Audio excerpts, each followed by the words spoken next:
Yeah.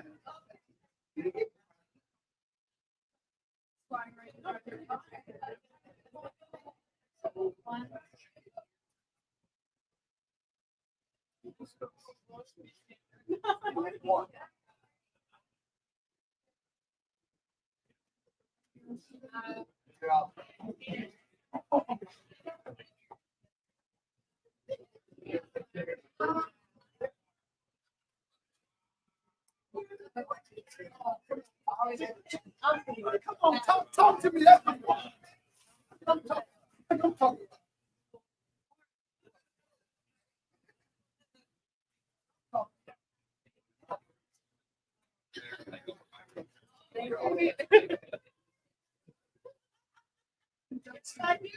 I know you do. Yeah, I understand. I get it.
Yes, absolutely.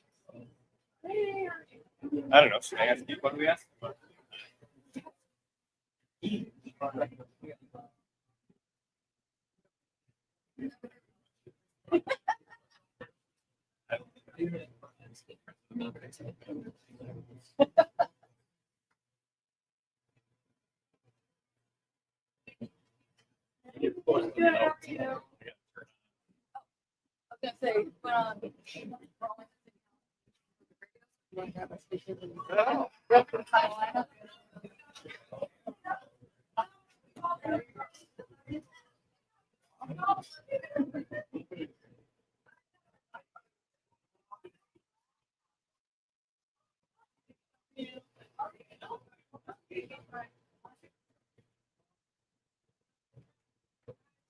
Oh, there's Helen.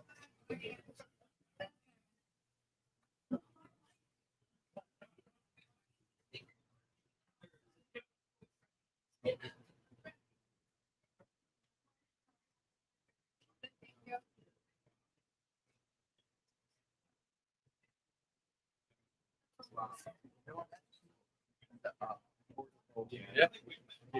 I plug it in. It powers my electric. And just We go to events. I don't necessarily have power, but also has like a jumper. So like one of my colleagues, How are you? one day when they start charging, I started up and I like, oh, batteries. I got you. I got a box. Jumper box. It's cool. Yeah.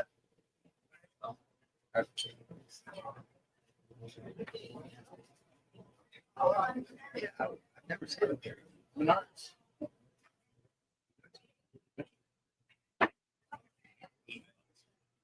Okay, it's double. Oh yeah, it's a heavy piece. No cable. It has an air compressor in it. And so it's a little all in one like tool. Is you plug it in the office before like the vents. Yeah. That's cool. Yeah.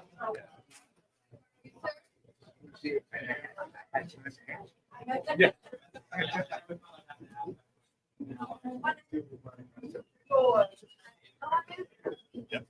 It comes in very handy. I should have the vent at a building that's being redone. Plug it in. 2, 1. How you doing, buddy? All right. How you doing? Great. Yeah. The number.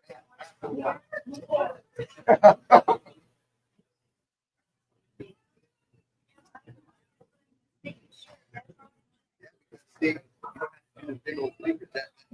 Yeah. Takes less room up. Yep. Easy greasy edge.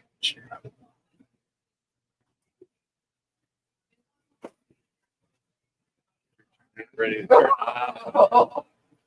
Good help, huh? I'll turn the mic down and leave them out. That's fun.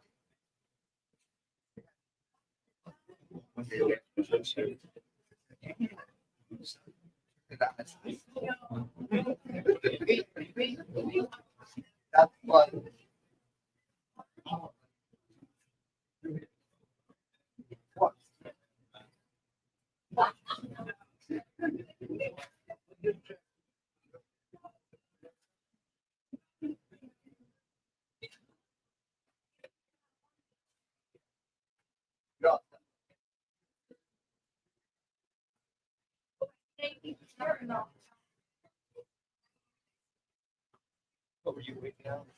I'm just gonna, as soon as they're ready, I'll turn on the. I'm just gonna.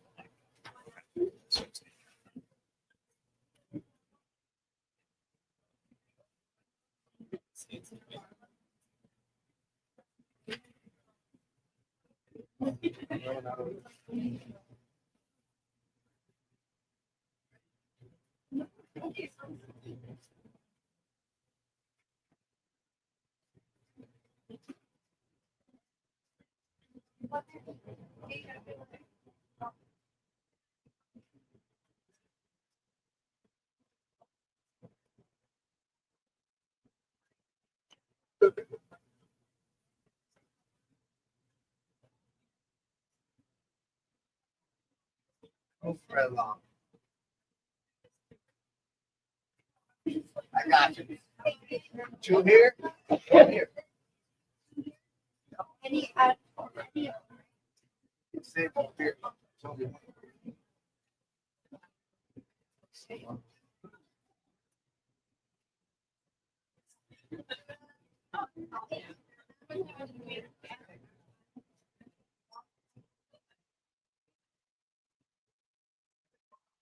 Waiting for long.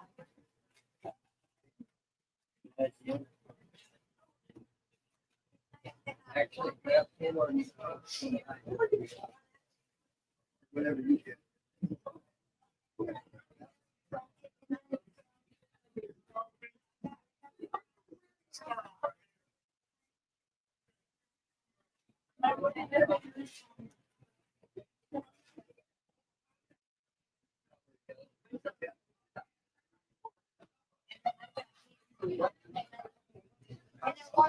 Yeah.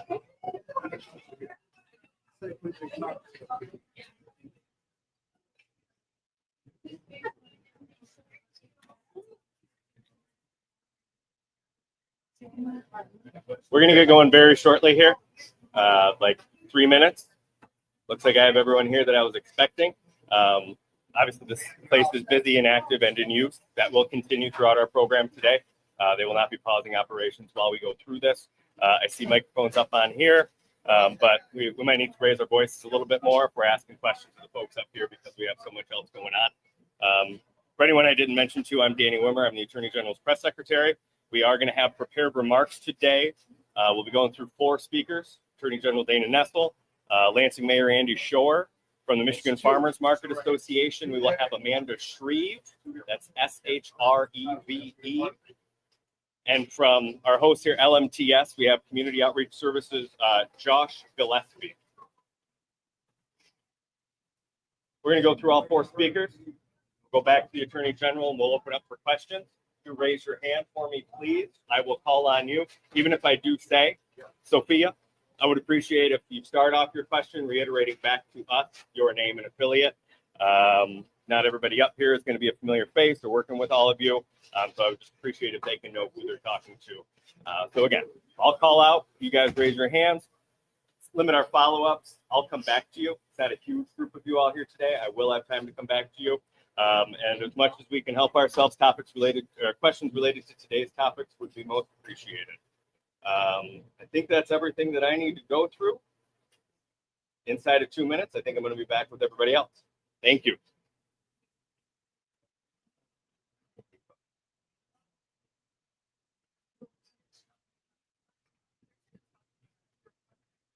I think we're at a good spot.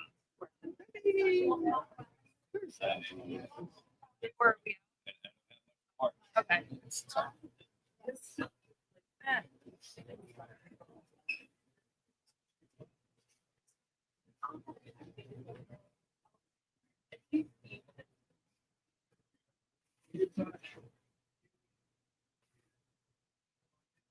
puts out well. Yeah.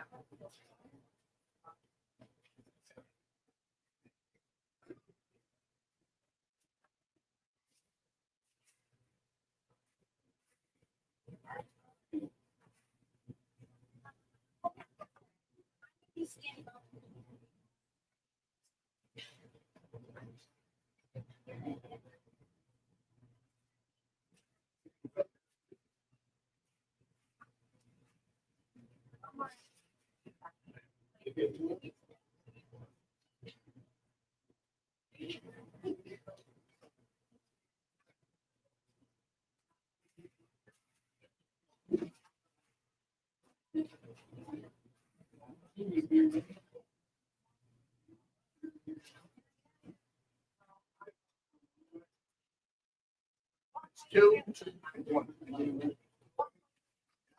Part over here could be.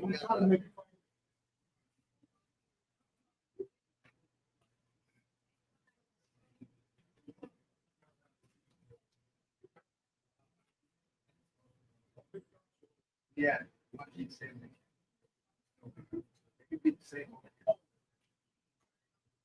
Hi, two here, one there.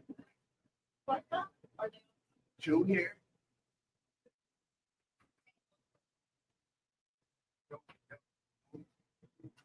Brother.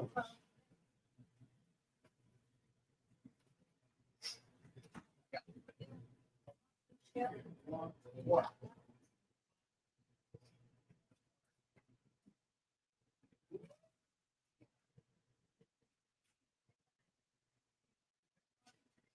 Oh, you.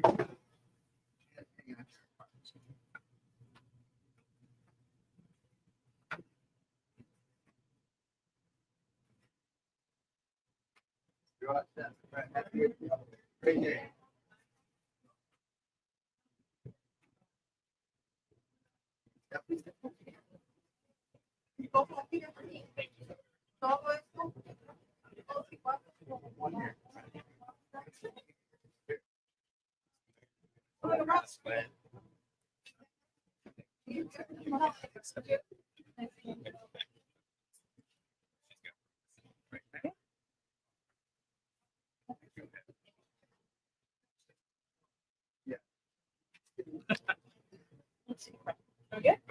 Okay, great.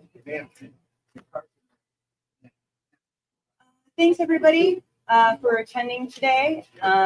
Here to announce that yesterday I joined attorneys general and governors from 25 states in requesting a temporary restraining order and filing a lawsuit against the United States Department of Agriculture and its Secretary, Brooke Rollins, for unlawfully suspending the Supplemental Nutrition Assistance Program, or SNAP program, for the duration of the federal government's shutdown.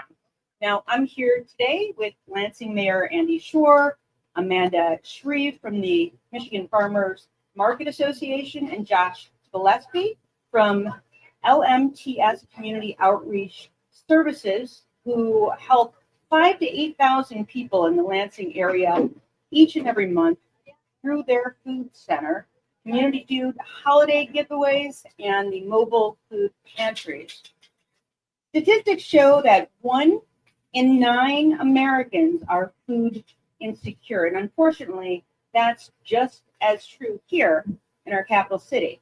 Now, as most of you likely know, SNAP benefits will not be paid effective November 1st, leaving 42 million Americans to wonder how they're going to put food on the table next week. Here at home, SNAP supports 1.4 million Michiganders every month. And our suit demands that the Trump administration utilize the contingency emergency funds that Congress has appropriated to ensure SNAP benefits are not interrupted. Now, right now, if you visit the USDA website, you'll be met with a shockingly political and hostile message claiming that, quote, the well has run dry, but that's a lie. The 2024 congressionally authorized appropriation bill, as well as the 2025 continuing resolution, collectively designates a reserve $6 billion to carry out program operations. And according to records from the Office of Management and Budget, as of October 2nd, it shows that these funds were still available. Additionally, as of October 8th, the USDA had $23 billion in appropriated funds under Section 32 of the Agricultural Adjustment Act of 1935, a farm subsidy program, with statutory authority to transfer these funds to other programs. And where Congress has clearly spoken to provide that SNAP benefits should continue even during a government shutdown, the USDA does not have the authority to say otherwise. Now, this pause in services will cause immediate harm to 13% of our state. And I'd like to tell you a little bit more about exactly who those people are. It's 492,225 children, 38,513 veterans. Seniors account for 36% of our recipients, and 51% of those households have a person with a disability. And despite claims that these are families who either refuse to work or are here with an illegal resident status, let me be absolutely clear that 78% of Michigan SNAP households include someone with an earned income, and every recipient must either be a U.S. citizen or have qualified non-citizen resident status. These cuts are coming on the backs of rising inflation, higher grocery bills, and soon an increase in healthcare premiums. It also follows record cuts to our food banks, who work day and night to ensure no one in our communities goes hungry, and who will be in even more demand than ever come Saturday. Food banks across the state will tell you that they have received significantly less USDA donated foods this year than in past years. Since taking office, the Trump administration has cut or paused nearly $1 billion in money to support food banks and canceled thousands of USDA produce deliveries nationwide, including a reported 3 million pounds of food that should have come to Michigan just through August. And while I believe in providing SNAP benefits as a moral issue, there's also an economic argument to make as well. The SNAP program supports over 375,000 jobs for American farmers, food distributors, and retailers as well. And every SNAP dollar spent in Michigan is a dollar in the pockets of our state's 10,000 SNAP-approved retailers. And that investment will go on to create an average of $1.54 in economic activity. I imagine that's not supposed to be $1.54 in economic activity. Is that $1 million? Got it. $1.54 for every dollar spent in economic activity for the surrounding community. Thank you. These cuts force our family, friends, and neighbors to prioritize between necessities they wouldn't otherwise have to choose between. Next week, people will be forced to decide between buying groceries or filling prescriptions, or between going into work as scheduled or calling off so that they can come visit a local food bank. If you or someone you know is impacted, resources are available. Please call the United Way at 211 or find a food bank near you at fbcmich.org. The Democratic Attorneys General are doing what we can using the levers of the law to hold this administration accountable and to protect our residents. And on a personal note, I implore everyone to do all you can. If you are able, please support your local food pantry, either through monetary donations, non-perishable food items, or with your time by volunteering.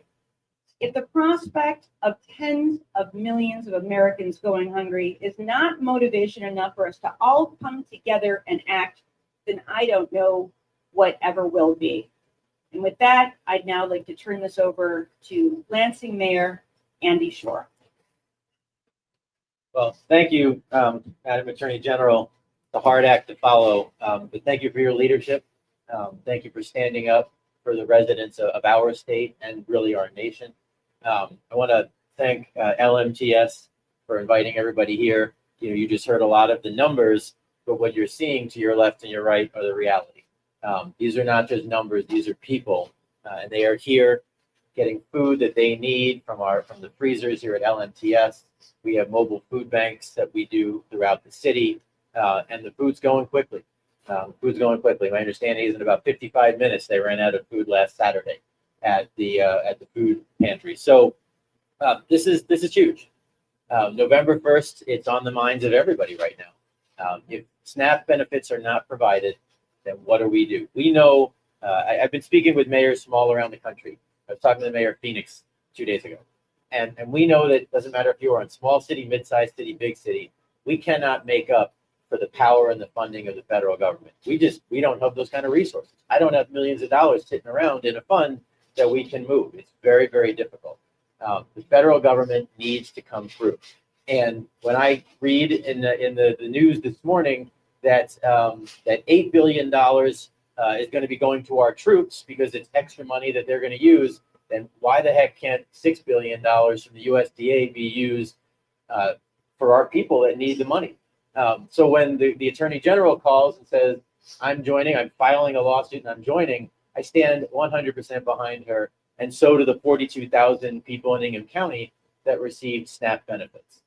It's too important. And I cannot thank the Attorney General enough for standing up for our residents. This is important. Those dollars are there. They're sitting in a fund. We need the government to open. We need to make sure that healthcare costs are not going way up. These are real important issues. But on November 1st, when we have all these people who are on SNAP benefits that are in jeopardy, it becomes a crisis. I'm excited that this lawsuit has been filed because it's taking a real action. We're doing a lot here as we hear about these impacts. Our Human Relations and Community Service Department, our Neighborhoods Department, along with several others, they're finalizing what they can do to try and help people. We're going to be doing food collection. We're going to be trying to work with our big grocers. In the past, we put bins outside of a Kroger and said, hey, when you go in and get your groceries, buy a little bit extra and put it in the bin.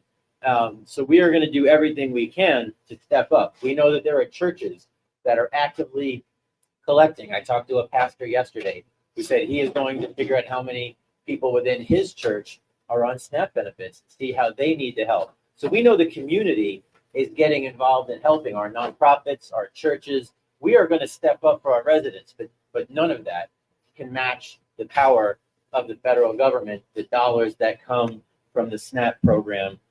So we need this lawsuit to be successful. We need the government to be issuing these dollars. Walking off this cliff is just going to hurt all of the people that you see walking through here.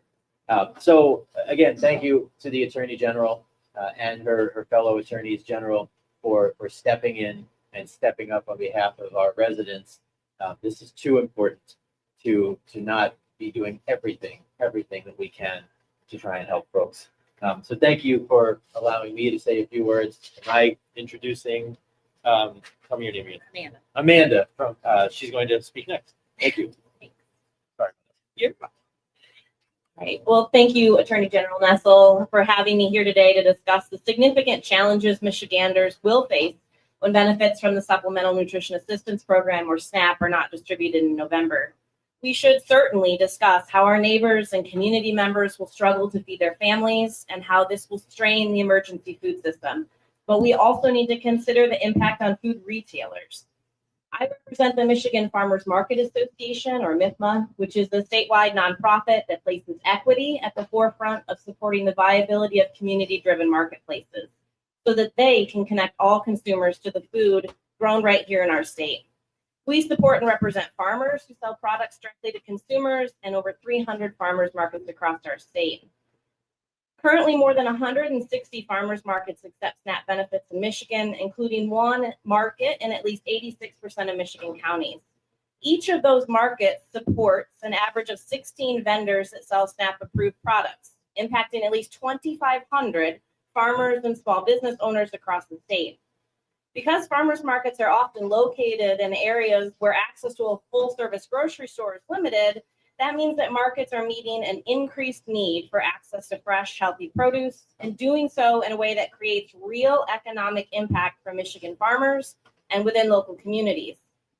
In our state, where agriculture contributes nearly $105 billion annually to our state's economy, and where we produce more than 300 agricultural products commercially, SNAP meaningfully contributes to farmer and market viability.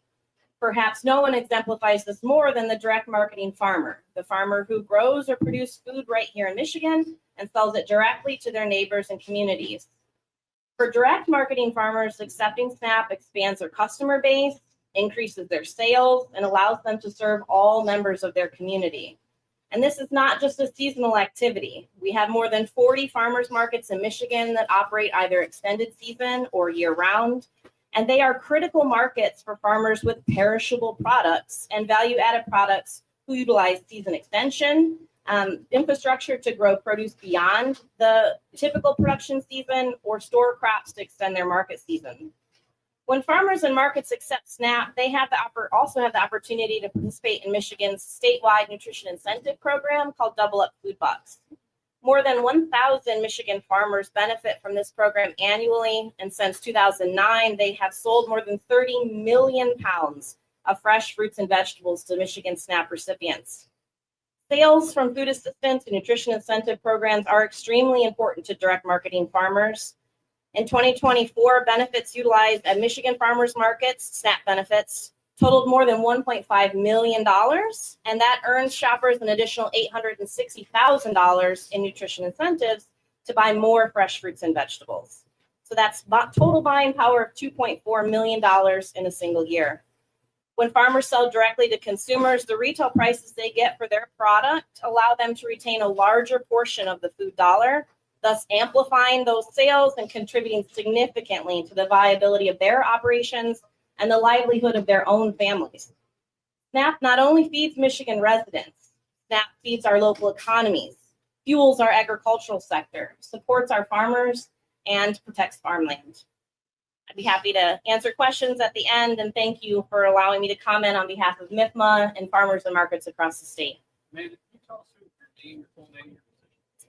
My name is Amanda Shreve. I'm the Executive Director of the Michigan Farmers Market Association.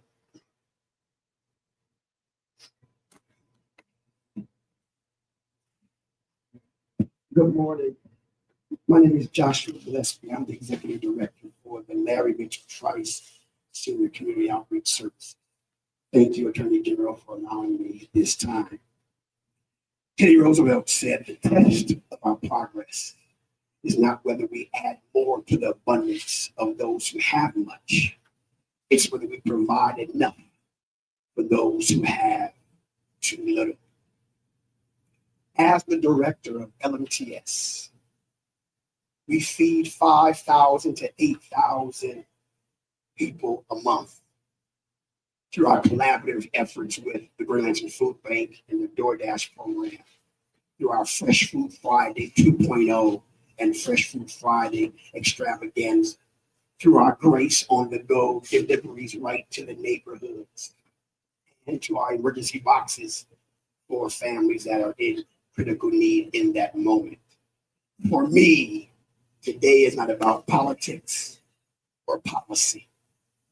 It's about people. Every single day, right here in our community, we have children who go to school hungry, seniors who silently skip a meal, families who have the daunting task of deciphering if I'm going to pay rent or buy groceries, if I'm going to fill up my gas or fill the stomach of my babies.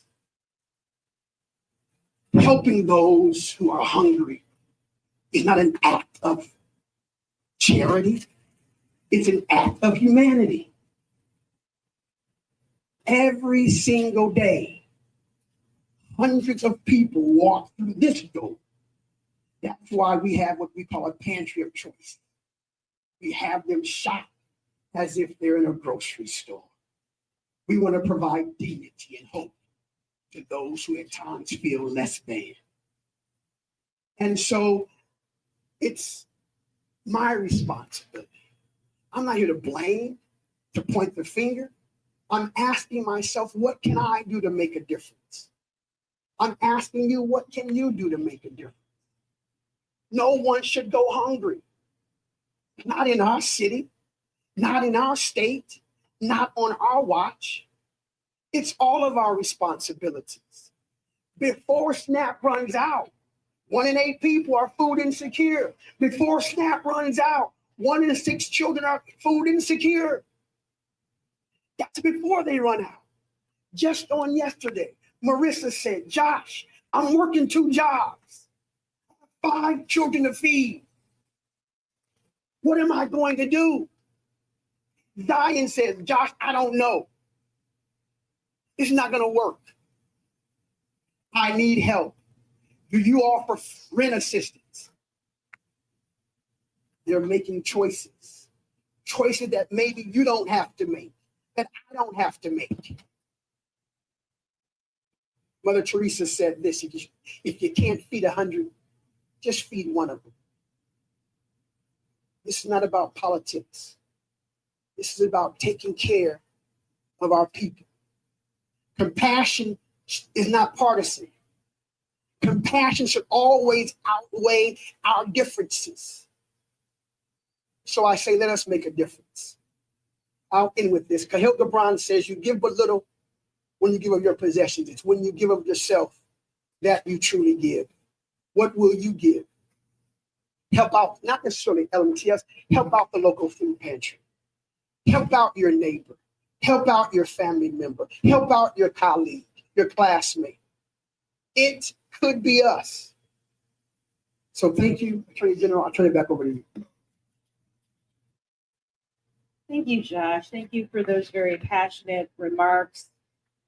Well said, and also some amazing quotes that you were able to work into that really bring to light, obviously, the great importance of why we're all here and what we're doing. And thank you all for your great work. I appreciate it. I want to also introduce Neil Giovanetti from my office, who is heading up all of our federal actions, 37 cases to date. And he's been keeping very, very busy and sleeps very little. So I want to give him credit for his hard work on this case and the 36 other cases that have been filed on behalf of the state of Michigan. But with that, I'm happy to take questions.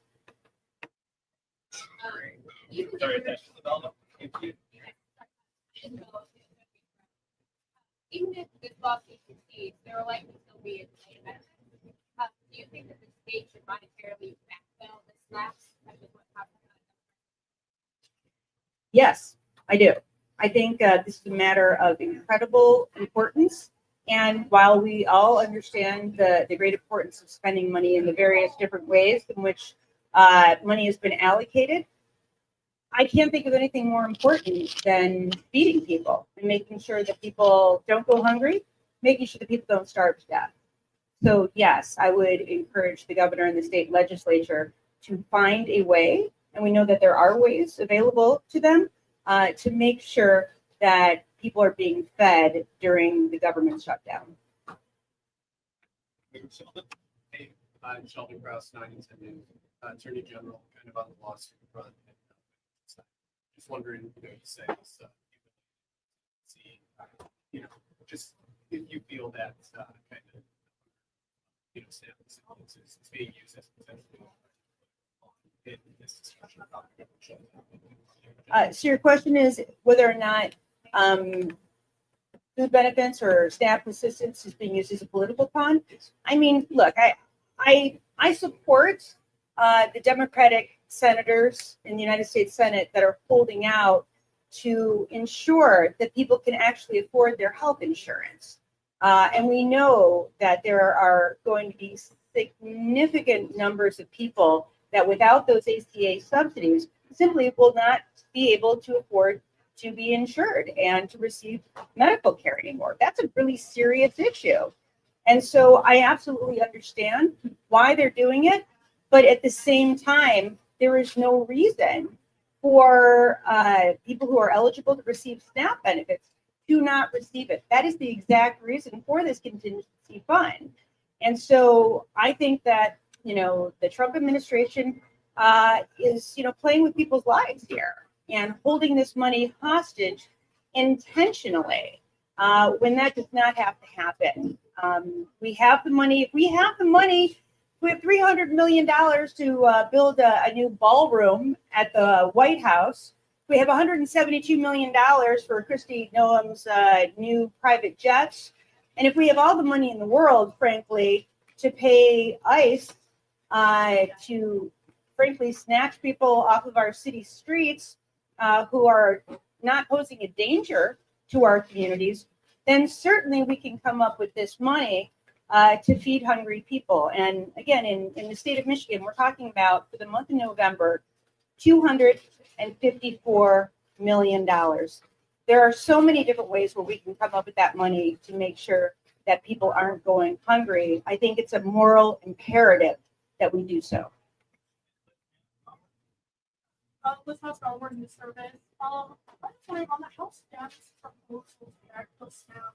Do you think that there's motivation to pass that legislation? Since in general, a lot of legislation is not good, and there are no Republicans right now. Yeah, I mean, I can't speak to that. I can say I hope that those bills will move. I think it's important that those bills move. Is there an appetite by the speaker? You'll have to ask him that question.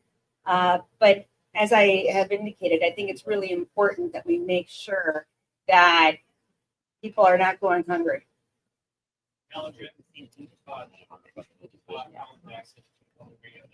Wondering with the federal government not taking its posture, how important is this lawsuit to get it? Well, I think it's incredibly important. I mean, we absolutely have to free up this money. And of course, the longer the shutdown goes on, I see Trump globetrotting all over the world, meeting with world leaders in Asia and in Europe and all over the place. But who I don't see him meeting with are the Democrats. And I don't know why they can't sit down get together, work out these incredibly important issues that the Democrats have highlighted, so that we can get this all worked out. I don't know that what he's doing in the foreign stage is more important than what's happening in the domestic front right now, and people going hungry in our own backyards. Many people who voted for him, by the way.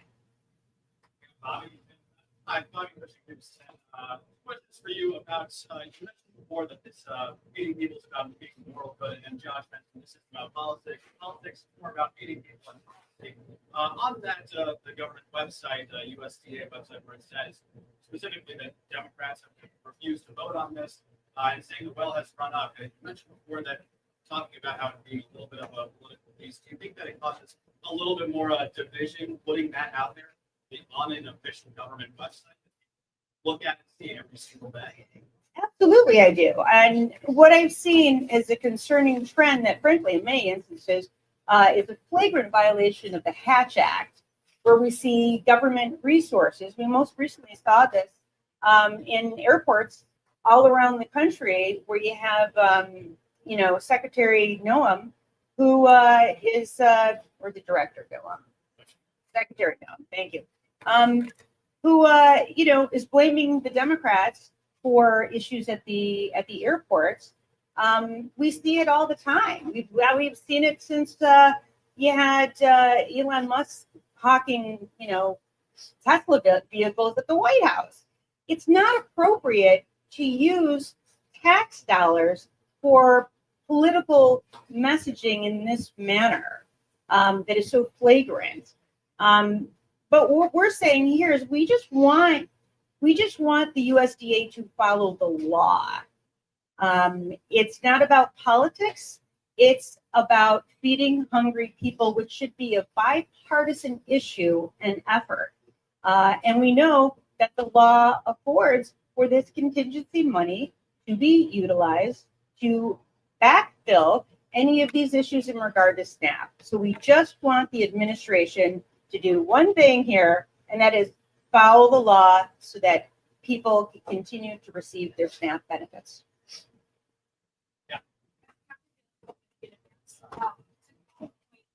Shutdown seems to have been an insight. These contingency funds are limited.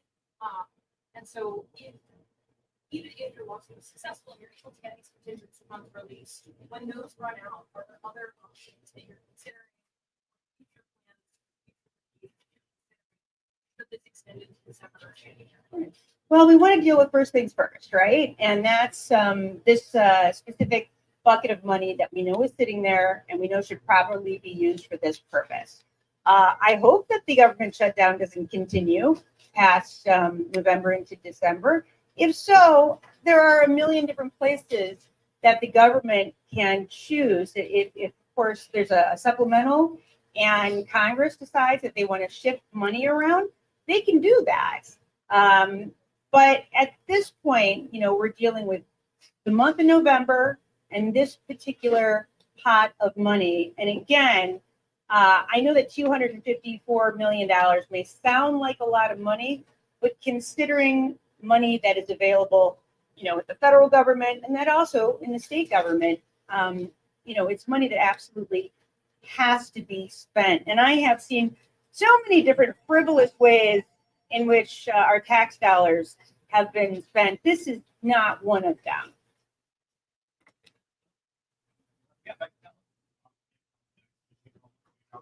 You probably should see this local context of this moment, for example, the last government shutdown, and it's with this issue. I'm so sorry. Can you just raise your voice a little bit? Context for this moment and how this has been handled in the past. Yeah, I don't have the answer to that question. Does anybody know how this has been handled in the past?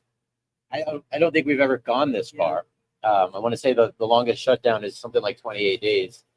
Second longest shutdown. The last time there was, sorry, our understanding is the second longest federal government shutdown, at least in recent memory. And in the past times, there was enough funding available, and the USDA was agreeing to move money around to make SNAP benefits continue to be available.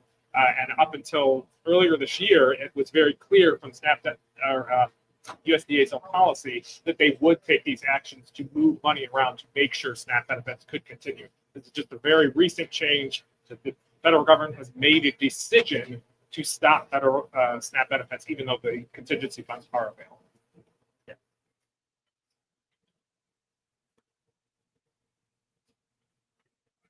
Back to Paula, I have one more. This one that's follow. I'm wondering if you know how we expect the courts to move on this. There is a hearing tomorrow. At what time? 10 or 11. Yeah, so there's going to be a hearing tomorrow. This was filed in a district court in Massachusetts. So far, the Department of Justice, I believe, has not filed a response to this at all. We are asking for a temporary restraining order, and the judge will be hearing that matter tomorrow morning. I'm hopeful that we'll have a decision as soon as possible. Thank you. We'll close out with Bobby, Channel 10. Bobby, you joined this lawsuit with, I believe, it was 21 other attorneys general. Do you believe when there are that many that come together for a lawsuit of such importance of this one, that there can be real change made? You have some states going against the administration. We've had a lot of success in our lawsuits. Now, what we're seeing, there's a combination of ways that these are being resolved. One is that sometimes because we have such powerful arguments and the administration has such weak arguments, if they have any viable arguments at all, oftentimes the administration just drops the matter altogether and does not move forward with whatever the federal action is that we find to be so harmful or injurious to our states. But much of the time we are getting immediate relief because there is irreparable harm that is done to our states and the people of our states. Very often we'll get a TRO, we'll get a preliminary injunction. And so while the case is pending, at least the harm doesn't continue during that portion of the proceedings as we're moving forward on the merits. So, we've seen that time and time again. I will say that we, had a case involving the birthright citizenship case. And it's named the CASA case, where it was made very clear that if you are not a party to the lawsuit, then you will not receive the benefits of the injunction. And what I see in a case like this is, I don't know how good conscience anyone who is representing any state, and the Republican AGs, I don't know how they don't join a lawsuit like this, knowing that their people are going hungry as well. But what we see oftentimes now is that if the Democratic AGs who have brought these suits and participated in these suits, if they're successful, oftentimes the administration will just drop whatever it is they're doing because they don't want a situation where just the states represented by Democratic AGs receive the benefit and the states represented by Republican AGs don't. So I'm hopeful that we'll be successful and that hopefully pretty soon this money can be utilized to help people who are SNAP recipients in all 50 states.